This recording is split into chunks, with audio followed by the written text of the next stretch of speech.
Assalamualaikum warahmatullahi wabarakatuh. Kali ini channel Pen Story akan menceritakan kisah pemuda Arab yang memohon kepada Allah untuk bisa menikah dengan wanita yang dicintainya. Jodoh adalah sesuatu hal yang pasti, tapi apa kita boleh meminta kepada Allah memohon seseorang untuk menjadi jodoh kita? Ya, kembali ke cerita utama. Nah, pemuda ini adalah pemuda yang soleh, yang taat beribadah, dan selalu menjalankan perintah agama. Halal, dan sesuatu yang haram, maka haram baginya.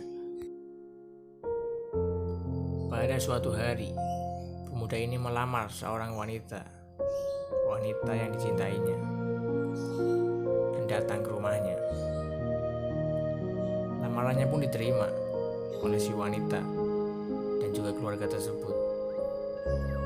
Dan kurang lebih jadwal ditentukan pernikahannya itu sekitar 3 bulan.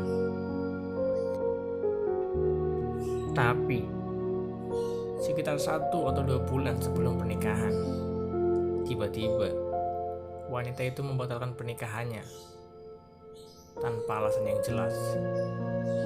Pemuda itu pun bertanya kepada orang tua si wanita, kenapa? Orang tua wanita itu juga tidak tahu alasan mengapa anaknya membatalkan pernikahannya.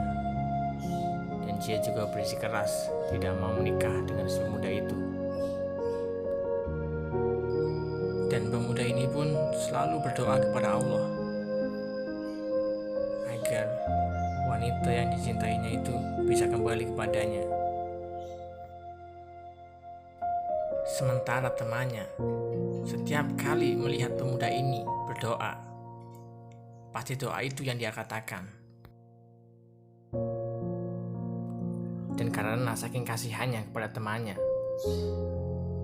dia pun memohon pada Allah agar doa pemuda itu bisa dikabulkan. Tapi masih juga tidak dikabulkan. Dan sampai pada hari pernikahannya, wanita itu masih belum berubah pikiran, dan justru ada pria lain yang melamar, dan dia terima. Dan setelah wanita itu menikah, pemuda itu pun berhenti memohon kepada Allah untuk bisa memilikinya. Sementara teman pemuda itu pun masih heran, di mana kasih sayang Allah kepada teman saya? Dia soleh, taat.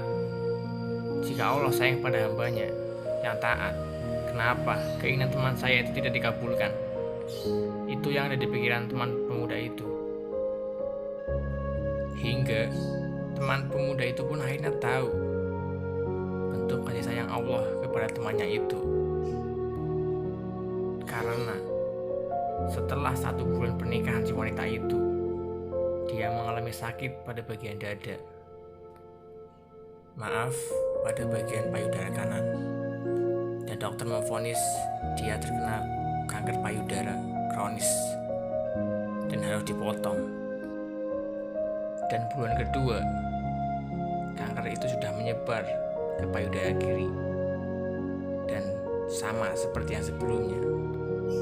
Nah, dan bulan ketiga setelah pernikahannya, wanita ini punya masalah urat syaraf di bagian otak belakang, sehingga membuat 2 matanya buta. Dan bulan keempat, wanita ini meninggal dunia. Sementara teman pemuda itu pun mengatakan dalam hatinya, ternyata ini kasih sayang Allah kepada teman saya. Jika saja teman saya menikah dengan wanita itu, pasti dia tidak bisa menikmati masa-masa pernikahannya. Nah, jika dari kalian ada yang merasa gelisah tentang jodoh, tenang saja, entah itu kapan atau siapa, pasti Allah akan memberikan yang terbaik bagi hambanya.